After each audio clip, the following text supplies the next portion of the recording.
Primeira carta de Paulo aos Coríntios, capítulo 11, o verso de número 17 a seguir. Entretanto, nisto que eu vou dizer, não os elogio, pois as reuniões de vocês fazem mais mal do que bem. Em primeiro lugar, ouço quando vocês se reúnem como igreja, há divisões entre vocês. E até certo ponto eu creio, pois é necessário que haja divergência entre vocês para que sejam conhecidos quais entre vocês são aprovados. Quando vocês se reúnem, não é para comer a ceia do Senhor, porque cada um come a sua própria ceia sem esperar uns pelos outros. Assim, enquanto um fica com fome, o outro se embriaga. Ou será que vocês não têm casa onde comer e beber?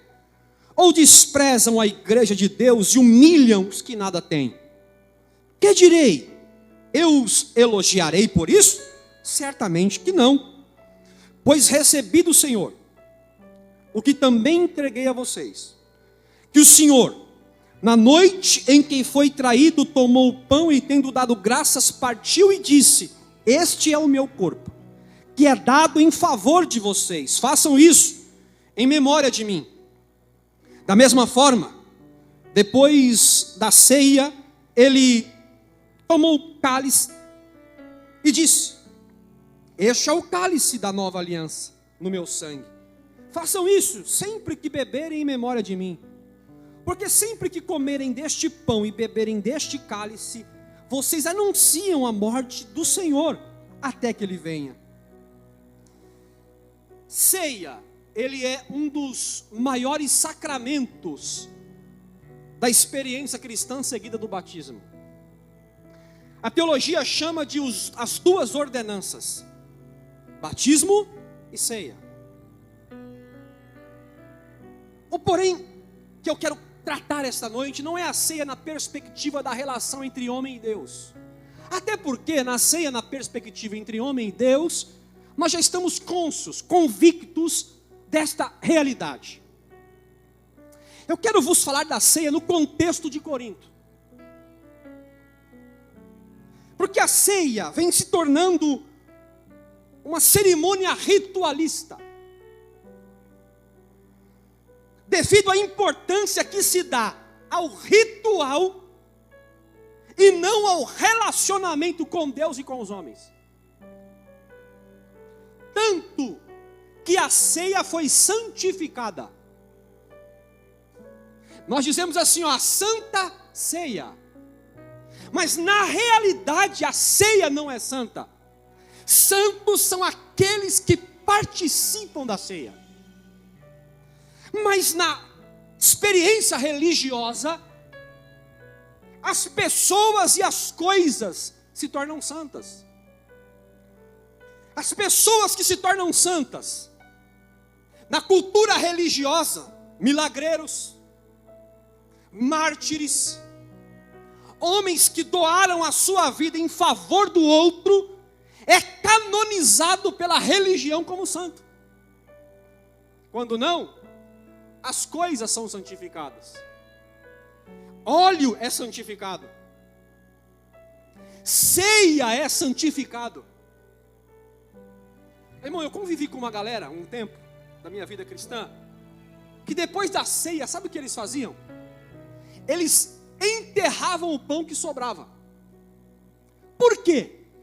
Na consciência religiosa, depois que ora pelo pão, o pão se transforma em carne. Então ninguém pode comer daquele pão, então tem que enterrar. Conceito de santidade do rito. A religião, ela santifica lugares. Púlpito é santo. Meu irmão, eu tenho 36 anos de idade, cresci no berço evangélico com muitos dos irmãos aqui. É o que eu muito ouvi na minha experiência cristã. Pastor, tem pecado no púlpito. Aí eu fico pensando comigo assim, por que que Deus quer limpar o púlpito, mas não quer limpar a igreja? Mas essa é a concepção da religião, que o palco que eu estou é santo. Então nós temos que reverenciar o palco que nós estamos pisando. Esse lugar aqui não é santo. Quando Deus disse para Moisés: Moisés, tira a sandália dos teus pés, porque o lugar que tu está pisando é santo, não é porque o monte é santo. Aquele lugar se tornou santo, foi porque Deus estava lá. Esse lugar é santo. Sabe por quê? Não é porque nós separamos para ser santo, é porque Deus está aqui. E se Deus está aqui, esse lugar é santo. Isso é tão normal na religião. Já ouviu falar no Padre Inciso? Quem conhece o Padre Inciso? Os nordestinos. Um padre do Juazeiro do Norte. Sabe por que ele foi beatificado? Sabe por que ele foi tornado um santo? Porque, segundo testemunhas, enquanto ele ministrava em Juazeiro do Norte as missas, durante 2 anos, o povo dizia que a hóstia que ele servia tinha gosto de carne na boca. E o vinho que eles bebiam, que era o sangue, o suco, a representação do sangue, tinha gosto de sangue na boca. Era um milagre que o tal do Padre Inciso realizava. Então nós santificamos o Padre Inciso. Essa é cultura religiosa. O problema é que a cultura religiosa nos afetou. Estamos afetados por essa religiosidade. Porque nós estamos santificando métodos, dias, visões, projetos. Esse dia eu tratei uma pessoa que fez parte de uma igreja. E a pessoa estava com dificuldade de aderir à visão da igreja. Sabe o que o pastor fez? Você não pode fazer parte do corpo porque você está fora da visão.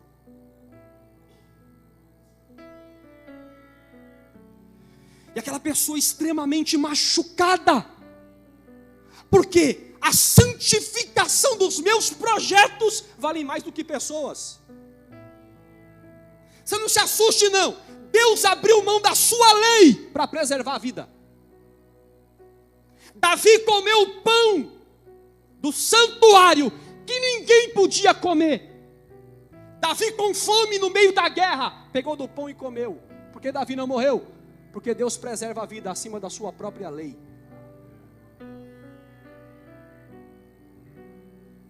Culto é que promove a nossa santidade. Não é a nossa santidade que promove mais o culto. Então tem o culto que é santo. O príncipe dos pregadores Charles Spurgeon disse: para aqueles que encontram com Deus, nada é secular, tudo é sagrado. Você quer ver como é que a gente está religioso? Qual é o culto que mais enche? O culto que mais enche é o culto da ceia. Qual é a semana que a gente resolve diminuir o pecado? A semana? Porque nós santificamos o dia. Não é a ceia que é santa, santos somos nós que participamos da ceia. E as outras reuniões? Eu fico perguntando. Não, pastor, a ceia é importante, pastor. Sim, eu não estou aqui menosprezando a ceia e nem desfazendo de uma ordenança do Cristo. O que eu estou tentando mostrar à igreja de Deus, que a ceia começa em casa. Pastor, e os cultos? Todos os cultos são importantes como a ceia. Vou falar da nossa comunidade. Culto de terça de oração é tão importante quanto essa ceia. Culto de quinta-feira é tão importante quanto essa ceia. Os demais cultos são tão importantes quanto essa ceia. Aí você vai me dizer assim: mas pastor, não tem pão e vinho nos outros cultos, só no primeiro domingo do mês. Você tem razão. Nos demais cultos não tem pão feito no forno, mas nos demais cultos tem pão vindo do céu. Na ceia tem sim o vinho e o pão, que é a celebração do corpo de Cristo. Mas nos demais cultos tem a presença de Jesus, quando ele diz: se você estiver 2 ou 3 reunidos no meu nome, o meu corpo e meu sangue está presente no meio de vocês. Então, meu irmão, vamos parar de santificar o culto da ceia. Se você é o ceieiro da igreja, eu te convido a mudar a tua concepção de evangelho hoje. Amém? Pastor, quando que é ceia? Onde tiver, a palavra de Deus, ali tem uma ceia. Jesus falou: nem só de pão e nem só de pão viverá o homem, mas de toda a palavra que sai da boca de Deus.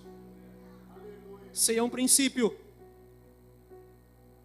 Ceia não começa no domingo, às 18h30. Sabe quando que começa a ceia?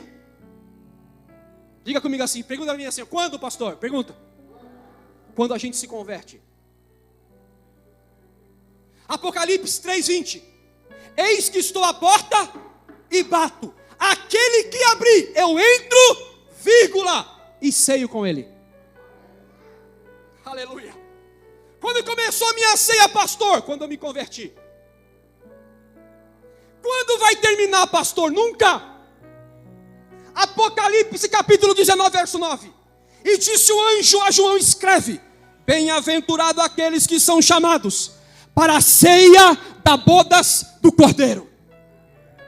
Então a ceia começou quando aceitamos Jesus, e vai continuar quando ele dizer: vinde benditos do meu Pai, para o reino que eu vos tenho preparado, e participem todos das bodas do Cordeiro. Ceia não é um ritual não, irmão, ceia é um princípio. Sabe por quê? Porque a ceia dos judeus que Jesus participou é uma. A ceia de Corinto é outra. A ceia que Jesus participou foi a Páscoa. A ceia de Corinto era a festa do ágape. A ceia dos judeus, que é a Páscoa, só os judeus participam. A ceia de Corinto, as nações participam. Então, a ceia não é um rito cultural. A ceia é um princípio estabelecido por Cristo para a igreja. As festas divergem entre si, mas o princípio continua. Logo, a ceia não é uma celebração religiosa. Ceia é um princípio e uma celebração da nossa relação com Deus e com o meu irmão. Sabe qual é o nosso conceito errado de ceia? A gente vem para a ceia para lembrar só de Jesus. A gente lembra de Jesus e esquece do irmão. Examine-se, pois, o homem a si mesmo, disse Paulo. Eu sempre pensei que examinar a si mesmo é se autoaprovar ou se autocondenar. Mas eu aprendi com Cristo que não. O autoexame não é a autoaprovação, até porque ninguém vai conseguir se autoaprovar para participar da ceia. Nós participamos da ceia por causa do Cristo. Eu gosto muito de uma frase do pastor Paulo Borges, que ele diz assim: ó, se você se acha digno de comer a carne de Jesus, você não vai hesitar em comer a carne do teu irmão. Quem entendeu, diga amém. Quem se acha digno de comer a carne de Jesus, não hesitará em comer a carne do irmão. Oh, aleluia. Quer examinar a si mesmo, é descobrir-se no coração: eu faço parte da comunidade. E é descobrir em mim se o corpo de Cristo faz parte da minha realidade. E o corpo de Cristo não é só Cristo, é o irmão. Por isso eu quero falar hoje para vocês, para mim começar a pregar os 3 princípios da ceia de Corinto. Porque o maior problema da igreja de Corinto não foi realizar a ceia, porque o ritual estava pronto. O maior problema do Corinto foi realizar a ceia entre os irmãos. Paulo vai ensinar 3 coisas nesse texto que nós lemos. Primeiro, toda reunião tem que necessariamente ser resultado da união. Toda reunião tem que necessariamente ser resultado da união. Porque antes de tudo ouço que, quando vos ajuntais na igreja, há entre vós dissensões. Espera aí. Eles se ajuntam na igreja e são contendeiros. Qual foi o resultado, pastor? Verso 30. Por isso há entre vocês muitos doentes, fracos e alguns que dormem. O dormir aqui é morte. Tinha irmãos que morriam de fome, porque eles não compartilhavam a ceia. Mas estavam ceando. Eu estou na igreja, pastor, primeiro domingo do mês. Vou pegar o cálice e o pão, e o mês inteiro para mim será uma bênção. Participa da comunhão com Deus, mas não tem comunhão com o irmão. Paulo vai dizer: as vossas reuniões fazem mais mal do que bem. Em outras palavras, vocês estão fazendo o que aqui? Vamos embora para casa. Se a ceia de vocês é lembrar do Cristo e esquecer do irmão, vão para casa. O que vocês estão fazendo no templo? Porque vocês só se reúnem, mas não estão unidos. Reunião sem união gera destruição. A igreja não cresce, a espiritualidade definha, a fraqueza no coração, porque Deus chamou a igreja para viver em unidade, mas a gente vive reunido. Nós estamos no meio da multidão se sentindo solitário. Você olha para o irmão da direita e da esquerda, mas se sente sozinho, porque tem reunião, mas não tem união. Quem reúne, quem vem para a igreja para se reunir, procura uma cadeira para sentar. Quem vem para a igreja para se unir, procura uma mesa para servir. Quem gosta de reunião, procura uma cadeira para sentar. Quem é unido, procura uma mesa para servir. O maior princípio da religião do Antigo Testamento era o culto. O maior princípio do Novo Testamento é a mesa. A preocupação de Deus não é o tanto de gente que anda junto. A preocupação de Deus é o tanto de gente que continua andando junto. A gente se reúne, um mundaréu de gente. Segunda-feira está cada um para o seu lado. Domingo da ceia, no próximo culto eu venho. Senta, levanta e vai embora. Não dá um sorriso para o irmão, não abraça o irmão, não cumprimenta o irmão. Paulo está dizendo, o Espírito está dizendo nessa igreja: vossas reuniões estão fazendo mais mal do que bem. Culto que você entra feliz, sai triste. Reunião que você entra cheio de Deus, doido para adorar o Senhor, mas você começa a olhar, é uma desunião entre nós que é vontade de ir embora. A reunião de vocês está fazendo mais mal do que bem. Está fazendo mal para vocês, está fazendo mal para a comunidade, está fazendo mal para a sua família. Quem tem ouvidos para ouvir, ouça o que o Espírito diz à igreja. Vamos deixar a reunião de lado e vamos nos unir. Não assuste não, irmão, eu vou falar para você uma verdade do meu coração. Menos culto na igreja então, mas mais união entre nós. Não que eu deseje menos culto, não é isso que eu estou dizendo. Você está entendendo o que eu estou dizendo? O Espírito Santo está convidando a gente para se unir. Para se unir. Sabe por que o diabo entrou na igreja de Corinto? O diabo entrou na igreja de Corinto porque Corinto resolveu se dividir. E quando a igreja está dividida, ele encontra a brecha para entrar. E você pensa que o diabo brinca em serviço? Ele entra para destruir mesmo, porque a falta de união destrói mesmo a comunidade. Mas hoje a palavra de Deus, o cálice e o sangue de Jesus Cristo, não nos uniu só a Deus, me uniu a você, te uniu a mim. Por isso que Jesus disse assim, Jesus foi orar e falou assim: Pai, façam deles, Pai, façam deles um, como eu e o Senhor somos um, para que o mundo saiba que o Senhor me enviou. Não tem outro jeito da igreja pregar se não for pela união. A união destrói as ciladas de Satanás. Uma igreja unida, uma família unida, uma comunidade unida, um povo unido, o diabo não tem força, porque a união faz a força aqui na comunidade. Aleluia. Reunião tem tempo para acabar, união não tem. O problema é que nós estamos reunidos, mas não estamos unidos. Quem compartilha o pão sem unidade é interesseiro. Quem compartilha o pão sem estar unido ao irmão é interesseiro. Ele vai te dar o pão hoje e cobrar o pão amanhã. uma historinha de uns camaradas que foram até um manicômio. Chegou no manicômio, um médico só, cuidando de mais de 50 loucos. 2 médicos estavam no pavimento superior olhando aquela cena.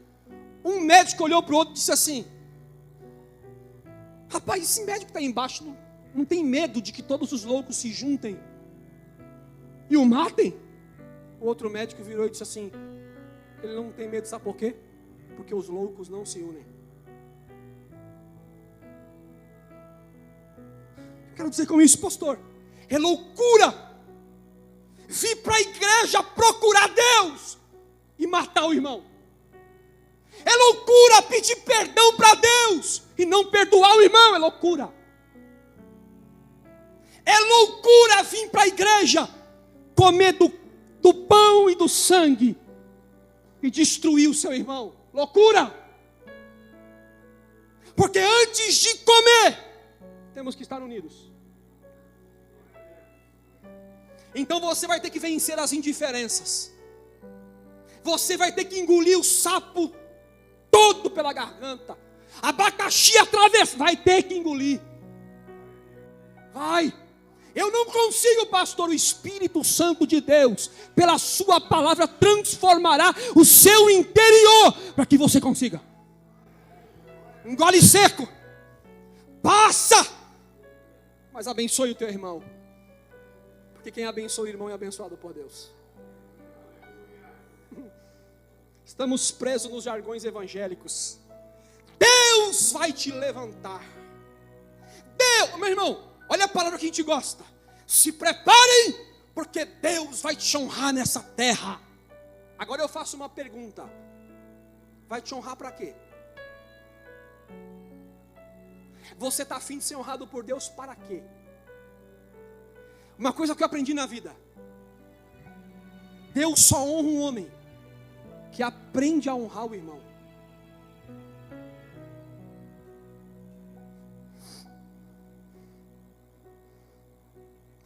Jesus chega para os discípulos assim: os discípulos querem ser o maiorzão, sou o primeiro da fila, eu sou o cara, vamos palma para mim, sou eu quero sentar perto, quero ficar pertinho, quero ser honrado. Jesus falou para ele assim: ó discípulos, Marcos 10, 44, qualquer dentre vós que quiser ser o primeiro, levanta e sirva a todos. Qualquer de vós, quer entrar na frente, Deus deixa você entrar na frente. Quer ser lembrado por Deus primeiro que os demais, Deus te lembra, se lembra de ti. Sabe quando? Quando a gente se levanta, pega a bandeja e vai servir primeiro. Dura esse discurso, pastor, mas é o antídoto para curar a nossa igreja. Paulo está dizendo para a igreja de Corinto: antes de dividir o pão, divida um coração. Eita! Antes de dar o pão para o teu irmão, entregue o teu coração. Sabe por que Deus rejeitou a oferta de Caim e acertou a de Abel? Sabe por quê? Por um simples motivo. Porque Abel foi levar a oferta com o coração, e Caim foi levar apenas uma oferta. O texto diz: e atentou Deus para a oferta de Abel e para o Abel. E Deus olhou para Caim e viu o quê? Pecado. Quando você vai fazer algo, não pode ser apenas fazer algo, você tem que fazer de coração. De coração. Servir, preste atenção no que eu vou dizer aos senhores. Servir só a Deus é religião. Servir só o próximo é caridade. Mas servir a Deus e ao próximo é evangelho.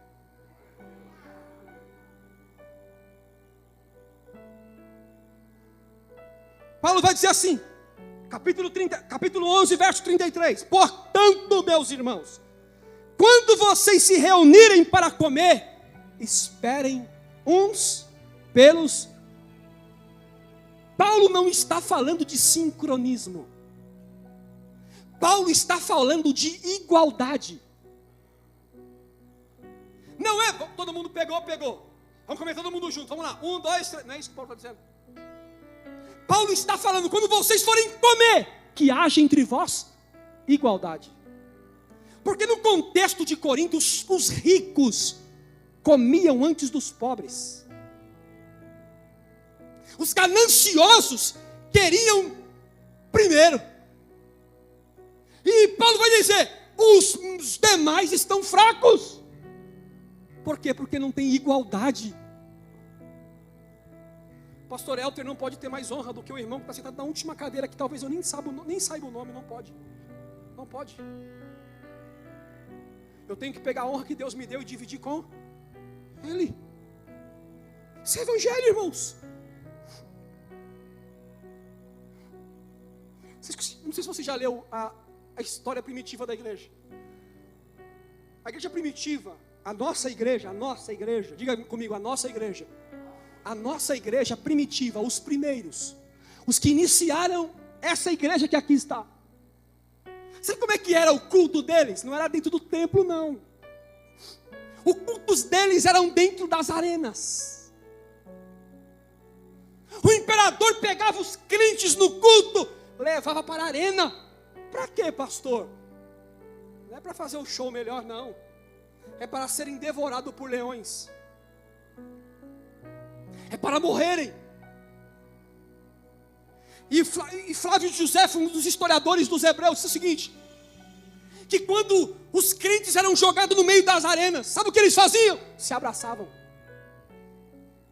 A multidão gritando, celebrando que eles vão morrer, torcendo para ver um grande espetáculo. A multidão começava a gritar: vejam como que até na morte eles são unidos. Aleluias. Por que Deus quer que a gente ande junto? Porque se um cair, o outro levanta.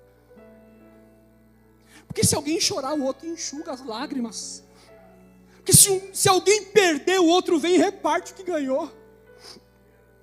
Por isso que o salmista diz no Salmo 133, ó, quão bom e quão suave é que os irmãos vivam em união.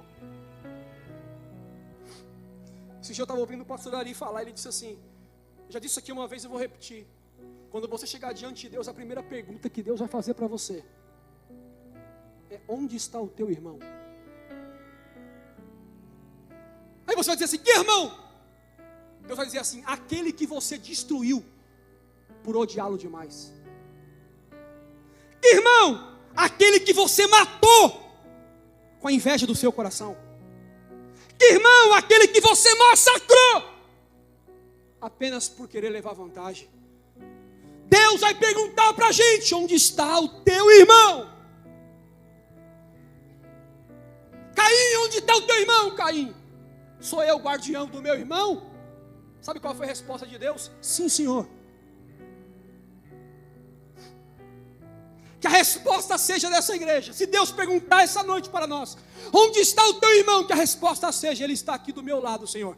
Porque o sangue de Jesus me libertou ele, nos perdoou ele e nos redimiu de toda injustiça e nos fez mais do que vencedor. Estamos juntos aqui para celebrar o teu nome, Senhor. Que essa seja a nossa resposta. Segundo, antes de reunião tem que ter união. Segundo, Paulo vai dizer à igreja de Corinto que partilhar o pão é mais importante do que comer o pão. Paulo vai dizer que partilhar o pão é mais importante que comer o pão. 1 Coríntios 11, 21, porque cada um come a sua própria ceia, sem esperar uns pelos outros, enquanto uns ficam com fome, e outros se embriagam, comem demais, ficam até bêbados com vinho. Vergonha não é não ter pão para repartir. Vergonha é ter o pão e não repartir. Vergonha não é não ter o pão para partir. Vergonha é ter o pão e não partir. Gente que reclama: eu não recebo visita. A pergunta de Deus para você: você visitou quem? Ninguém ora por mim, pastor. E você orou por quem? Porque nós somos gulosos, queremos comer, mas não queremos repartir. Comer é sinônimo de egoísmo, no contexto de Paulo. É o que ele disse em Filipenses 3,19: o Deus deles é o seu próprio ventre. Indigno é comer o pão que Deus deu para a gente repartir. Quando Jesus disse: o pão nosso de cada dia nos dai hoje, você já deve ter ouvido essa expressão. Ele estava dizendo que tudo que pedirmos para Deus tem que ser para o meu benefício, mas tem que também ser para o benefício do meu irmão. Não é digno ouvir o evangelho 2 vezes, se você não levantou para pregar pelo menos uma vez. Sabe o que é repartir o pão? Não é dar dinheiro. A gente está pensando aqui, né? Dinheiro, casa, bênção, não é isso que eu estou dizendo. Repartir o pão é compartilhar um pouco da sua vida com alguém. É compartilhar um pouco do que você é com alguém. O jovem rico chegou para Jesus e falou assim: ó, o que eu tenho que fazer para alcançar a vida eterna? Jesus falou assim: ó, você tem que obedecer pai e mãe, você tem que falar a verdade, você tem que obedecer a lei. Aí o jovem disse assim: tudo isso eu faço. Aí Jesus falou assim: então faz o seguinte, te falta uma coisa. Vende tudo que você, diga comigo, o que você tem, e dá metade aos. O jovem foi embora. Sabe por quê? Porque o jovem pensou que para seguir Jesus tem que ser pobre, não é isso? Jesus estava ensinando para o jovem o seguinte: quem quer andar no evangelho tem que priorizar mais o repartir do que o ter. Eu tenho que repartir com os meus irmãos um pouco de afeto, um pouco de abraço, um pouco de carinho, um pouco de conversa, um pouco de diálogo. A gente não reparte nada com ninguém. Aí a gente reclama, porque ninguém reparte com a gente, porque ninguém olha para a gente. Paulo está dizendo assim: as vossas reuniões fazem mais mal do que bem, porque vocês comem, mas não repartem. Deus vai curar os gulosos essa noite. Irmão, olha a nossa oração. Sabe como é que é a nossa oração?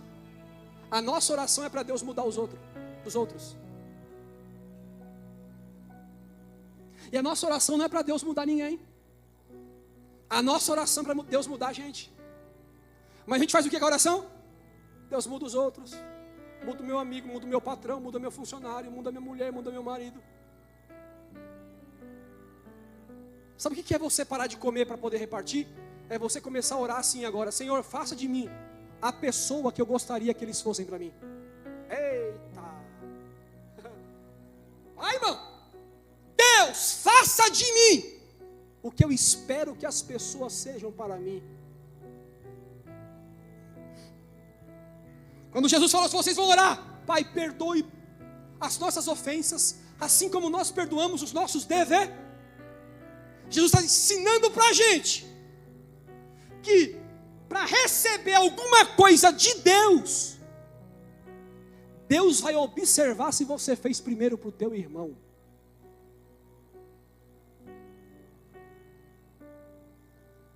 Oh, aleluia.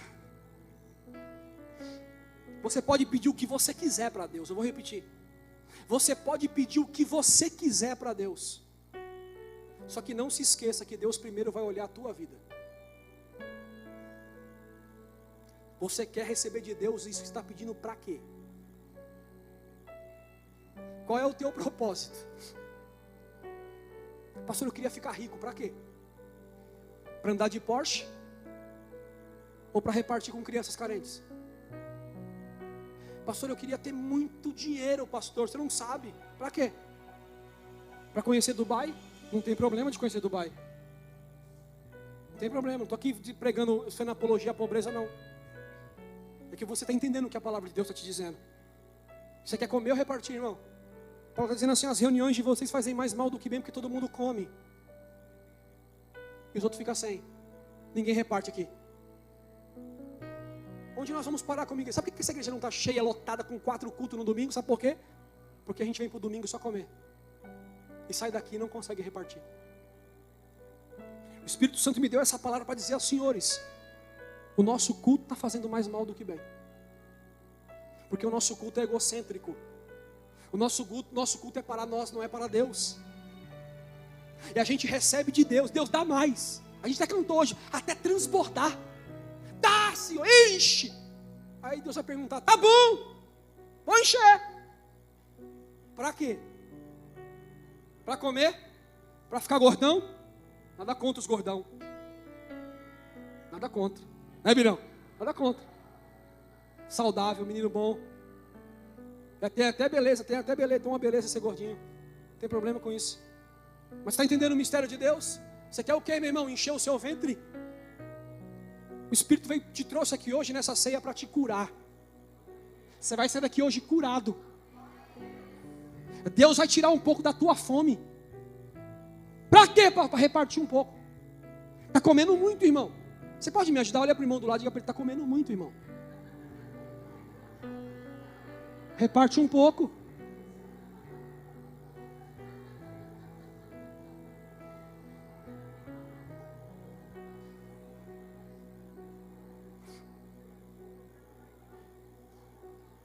Alguém vai dizer assim: não, pastor, eu não reparto porque eu tenho que cuidar da minha vida. A tua vida é de quem? É tua ou de Deus? Não, pastor, eu não tenho tempo, eu tenho que cuidar da minha vida. Deixa eu te fazer uma pergunta: a tua vida é tua ou de Deus? Hã? De quem é a tua vida? Ah, de Deus. Só que o nosso Deus é um Deus que reparte. Amou o mundo de tal maneira que fez o quê? Deu. Tó. E ai de nós, se ele não repartisse. Onde você estaria se o pão que vivo que desceu do céu não fosse partido por nós? Aleluia. Meu irmão, eu aprendi uma coisa: a bênção de Deus só vem quando a gente compartilha.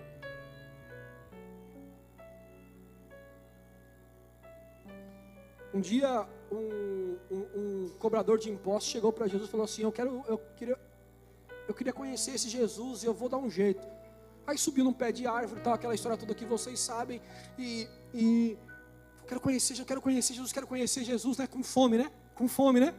Quero conhecer Jesus, quero conhecer os mistérios de Deus, eu quero conhecer as profundezas do Senhor, eu quero ser profeta, eu quero ser o cara, eu quero. Jesus passou, viu ele e falou: ops, desce daí. Eu? Desce. Eu vou dormir na tua casa hoje. Na minha casa? Vou dormir lá. Mas o senhor tem certeza? Tenho, vou dormir na sua casa. Então vamos. Quando Jesus entra na casa de Zaqueu, ele senta na mesa. Zaqueu se levanta. Antes de tudo, Senhor, antes de nós comermos, eu queria te dar algumas palavrinhas iniciais. O que foi, Zaqueu? Eu queria dizer para o Senhor que se eu defraudei alguém, eu vou restituir 4 vezes mais. Tem lá de novo nisso, porque é obrigação. Estava na lei, quem frauda alguém tem que devolver. 4 vezes, está na lei. A glória não está aí. A glória sabe onde está? Ele disse assim: e tudo que eu tenho, metade eu vou repar. Aí Jesus falou: agora sim chegou salvação na tua casa. Quer salvação? Reparte. Lembra da multiplicação dos pães? Lembra? E tendo dado graça, 3.000 pessoas, fora mulheres e crianças, com 7 pães e 2 peixes, e tendo dado graça, alimentou 3.000 homens, fora mulheres e crianças, ainda sobrou 12 cestos cheios. Sabe por quê? É Deus dizendo: quando você reparte, dá para alimentar todo mundo, ainda sobra para vocês curtirem a vida. Lembra dos discípulos do caminho de Emaús? Jesus encontra com eles descendo triste. Jesus acabou de ser enterrado. 3 dias se passaram, eles estão descendo o caminho de Emaús triste, abatido. Jesus encosta. Tudo bem? Tudo bem. Vocês são tristes por quê? Você não está sabendo o que aconteceu? Mataram o nosso mestre. Como assim mataram o vosso mestre? Nós tínhamos a ideia de que ele iria nos libertar da mão do povo, da opressão de Roma. Mas ele morreu, mataram o nosso mestre. E as notícias são as piores. Ele está enterrado, nada aconteceu até hoje. Quem estava ouvindo isso? Jesus olhou, tá bom. Aí iam embora. Estava escuro. Os discípulos disseram, não vai embora não, vem para casa, dorme lá. Vamos dormir em casa. Passa lá um tempo. Tá bom. Jesus falou, eu vou. Jesus senta na mesa. Pega olha o detalhe do texto. Quando Jesus partiu o pão, diga comigo, partiu o pão, os olhos dos discípulos abriram. Deus só abre os nossos olhos quando a gente aprende a repartir. Quando eles viram que era Jesus desapareceu. Os maiores milagres de Jesus foi no momento de compartilhamento. É compartilhar amor, compartilhar paz, compartilhar esperança, compartilhar o evangelho. É sentar do lado de alguém que sofre e compartilhar o reino de Deus. Quando a gente compartilha, o olho do pecador vai se abrindo. Quando a gente compartilha, os milagres vão acontecendo. Quando a gente compartilha, o céu se abre, a bênção de Deus desce e nós conseguimos enxergar a glória de Deus quando a gente compartilha.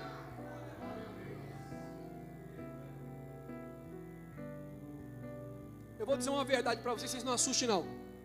A gente gosta de compartilhar com quem vem de longe. Olhe para cá e não cai da mesa. Quem recebe os de longe em casa?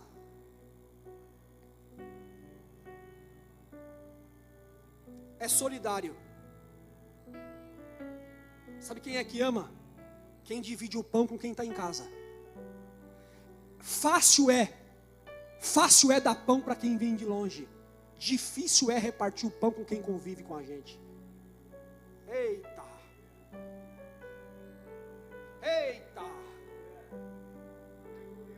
Vem de longe. É por isso que Jesus falou assim, vaso de casa não tem honra. Jesus falou, tem jeito. Você pode dividir eu amo quem? Quem está longe.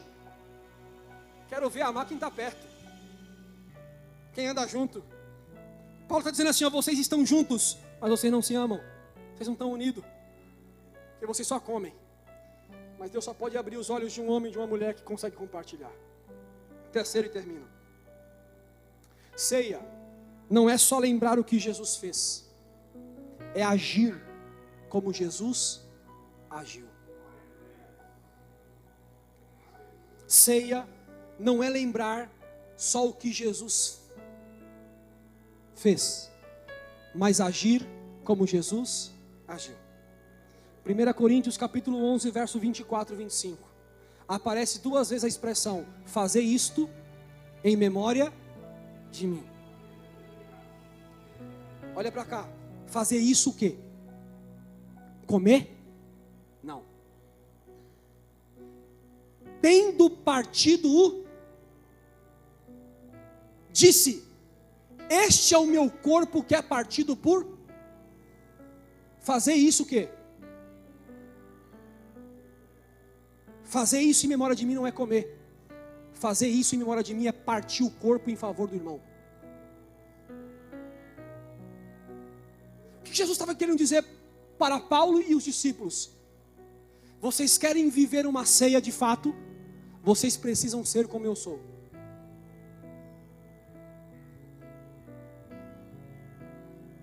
O que é compartilhar? Partir o pão é compartilhar quem você é com alguém. Não é anular, vamos anular a mesa? Não é anular a mesa, é transcendê-la. É ir além da mesa. Não é comer. Obrigado, tá boa a comida, viu? Valeu, hein? Tchau, falou, tchau, não é isso. É comer do pão. Virar para o irmão do lado e dizer assim, o que está acontecendo com você? Não é anular a mesa, é transcendê-la. É ser como Jesus foi. Como que Jesus foi? Como que Jesus tratou a prostituta? Como que Jesus tratou os publicanos? Como que Jesus tratou os pecadores? Como que Jesus tratou os seus discípulos? Como que Jesus tratou o traidor? Jesus não tirou o traidor da mesa. Come comigo aqui. Porque Jesus não tinha no coração ódio, rancor, mágoa, mesmo sabendo que ia traí-lo. Senta aqui na mesa comigo. Senta na mesa com o teu inimigo, senta. Porque se você perdoar os seus amigos, você já tem galardão, porque o ímpio faz isso, disse Jesus. Vocês agora devem perdoar os vossos inimigos e amar os teus inimigos. Pastor, eu fui massacrado por ele. Vai lá, senta na mesa e come. Porque nós pisamos no sangue de Cristo uma vez e Cristo sentou na mesa conosco para comer com a gente. É fazer o que Jesus fez. Não é ter memória só da sua morte, é também ter memória da sua vida. É trazer à memória o que Cristo fez e transmitir às pessoas o que Cristo é. Nós devemos ser o Jesus que o mundo quer conhecer. Nós devemos ser Jesus que o mundo quer conhecer.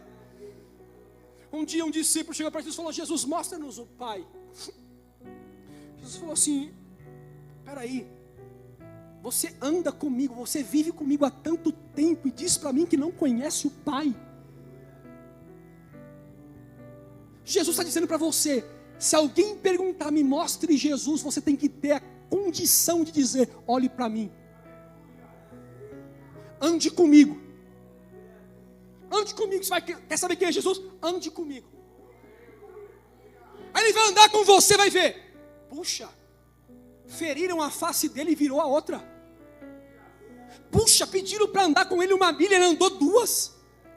Puxa, falaram mal dele e ele vive falando bem. Sabe por quê? Porque Jesus era assim. Ceia não é só fazer memória de Jesus, não. Ceia é também se transformar segundo o caráter de Cristo.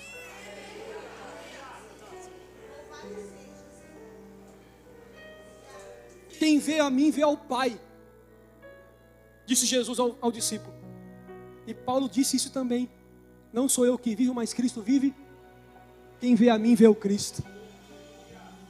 É difícil, pastor. É duro, irmão. É duro. Viver como Jesus é duro. É por isso que Ele nos deu o seu Espírito. Não foi para você falar em língua estranha, pular, não tem nada contra. Profetizar, não foi para isso que o Espírito Santo veio. Essa não é a prioridade do Espírito Santo. A prioridade do Espírito Santo é nos transformar segundo o caráter de Jesus Cristo. Essa é a função do Espírito. É duro. Quando que as pessoas veem Cristo em nós? Quando a gente perdoa o que ofende. Quando alguém precisa de ajuda, a gente ajuda. Quando alguém chora, a gente consola.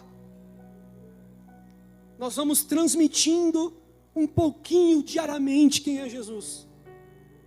Não por aquilo que a gente fala, mas por aquilo que a gente é e faz. Naquele grande dia, muitos me dirão: profetizei em teu nome,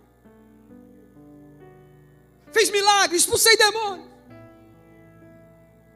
Mas Jesus diz assim: não, quem vai entrar no meu reino não é o que expulsa demônio, não é o que fala em línguas. Quem vai entrar no meu reino? Mateus 25, 35 e 36. Pois tive fome e me deste de comer, tive sede e vocês me deram de beber, fui estrangeiro e vocês me acolheram, necessitei de roupa e vocês me vestiram, fui enfermo e vocês cuidaram de mim, estive preso e me visitaram. Quando, Senhor, fizemos essas coisas? Quando vocês fizessem um desses pequeninos, a mim fizeste. A igreja moderna enfraqueceu, e eu termino. Porque o poder é maior que o amor. A busca pelo poder é maior do que a busca pelo amor. O poder pode fazer até um cego enxergar toda a terra e o que nela tem. Mas só o amor pode fazer o cego enxergar o céu e as bênçãos que lá tem. O poder pode granjear amigos, mas só o amor pode transformá-lo em irmãos. O poder pode transformar pedra em pães, mas só o amor tem poder de transformar gestos em abraços e sorrisos.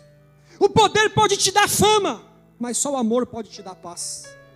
O poder pode abrir portas, mas só o amor pode abrir corações.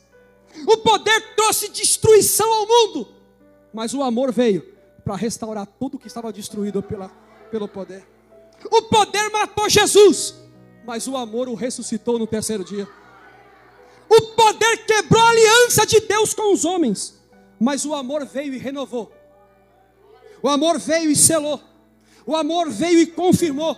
O amor veio e disse: este é o meu cálice da nova aliança, do meu sangue. Fazei isso em memória de mim. O poder tentou, mas quem venceu foi o amor. Concluo. A ceia do Senhor é a expressão do amor de Deus para comigo e a concretização deste amor para com o meu irmão. Que Deus te abençoe.